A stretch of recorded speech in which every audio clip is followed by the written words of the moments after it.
করবেন রাসূল সাল্লাল্লাহু আলাইহি ওয়াসাল্লামের নিকট সুবহানাল্লাহ, আলহামদুলিল্লাহ, লা ইলাহা ইল্লাল্লাহ, আল্লাহু আকবার পুরো পৃথিবীর নিয়ামতের চাইতে উত্তম।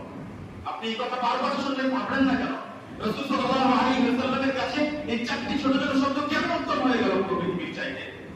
কারণ পৃথিবী ধ্বংস হয়ে যাবে, কারণ আপনি আমি সবাই ধ্বংস হয়ে যাব। যেই মুহূর্তে আপনি এই পৃথিবী ত্যাগ করলেন তখন থেকে আপনার কাছে একটাই সম্পদ বাকি থাকবে, সেটা হলো নেকি। কিছু মানুষ পয়সা জমা করছে, কিছু মানুষ নেকি জমা করছে। যেমন পৃথিবীতে নেকি দেখতে পাওয়া যায় না, তেমন আখিরাতে পয়সা দেখতে পাওয়া যাবে না। মুখস্থ করে নিন কথা।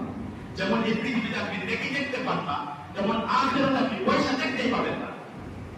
তাহলে কাফেররা চেষ্টা করবে যে পুরো পৃথিবীর সমস্ত সম্পদ দিয়ে যদি জাহান্নাম থেকে মুক্তি পাওয়া যায় তো দিয়ে দিব, কিন্তু আল্লাহ তাআলা গ্রহণ করবেন না। ওয়া ইন তা'দিল কুল্লু 'আদলিল্লাহি ওয়া খাদ মিনহা, যত পরিমাণ যত ধরনের বিনিময় দেওয়া যেতে পারে, হে আল্লাহ আমি এটা দিতে রাজি, আমি এটা দিতে রাজি, আমি এটা দিতে রাজি, তুমি আমাকে জাহান্নাম থেকে মুক্তি দান করো, লা ইউখাদ মিনহা, গ্রহণই করা হবে না, গ্রহণই করা হবে না তার কাছ থেকে। চিন্তা পরিবর্তন করো, নিজেকে আল্লাহ তাআলার দিকে নিয়ে আসো। এবং এতদিন পর্যন্ত যদি আপনি কোরআন হাদিসকে ভালোবাসতে পারেননি, তাহলে আপনি এতদিন পর্যন্ত মৃত ছিলেন।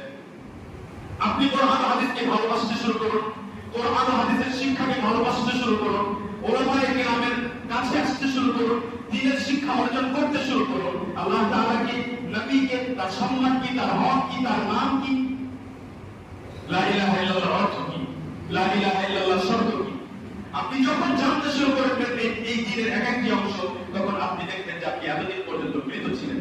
আপনাকে আমি বলি যে আপনি যে মুহূর্তে এইখান থেকে উঠে গিয়ে প্লেনে উড়ে গিয়ে কাবা শরীফের পাশে মক্কায় মসজিদে হারামে যখন আপনি প্রথম কাবাকে দেখবেন এবং যখন আপনি প্রথম মক্কায় সেইখানে নিজের মাথা সেজদায় রাখবেন, আপনি মনে করবেন এর আগে আমি মৃত ছিলাম। জি, আপনি মনে করবেন যে আপনি মৃত ছিলেন। কিসের আপনি ধন্দৌলতের আনন্দ নিয়ে মনে করছেন যে আমি খুব ভালো? জি না, আপনার মনে হবে যে আমি এতদিন মৃত ছিলাম। সেই জন্য কখনোই সাহস করবেন না যে কোরআন ও হাদিসের শিক্ষাকে আপনি নিচু মনে করবেন। কোরআন ও হাদিসের শিক্ষা উঁচু হওয়ার জন্য এতটাই যথেষ্ট যে এই শিক্ষার বিষয়বস্তু হলো আল্লাহ তাআলার কথা।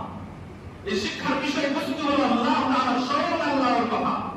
আপনার কাছে যদি আল্লাহ তাআলার চাইতে অন্য কিছু সম্মান বেশি হয়, তাহলেই আপনার কাছে কোরআন ও হাদিসের শিক্ষার চাইতে অন্য শিক্ষা মূল্যবান হবে। যদি আপনার কাছে আল্লাহ তাআলার কথা কোরআনের চাইতেও অন্য কোনো লাইন, অন্য কোনো বাক্য, অন্য কোনো শব্দ বেশি মূল্যবান হয়, তাহলেই আপনার কাছে কোরআন ও হাদিসের শিক্ষার চাইতে অন্য শিক্ষা মূল্যবান হবে। আমরা যে শিক্ষার দিকে ছুটে বেড়াচ্ছি, সেই শিক্ষা থেকে আমরা আসলে কি পেয়েছি সেটাও ভেবে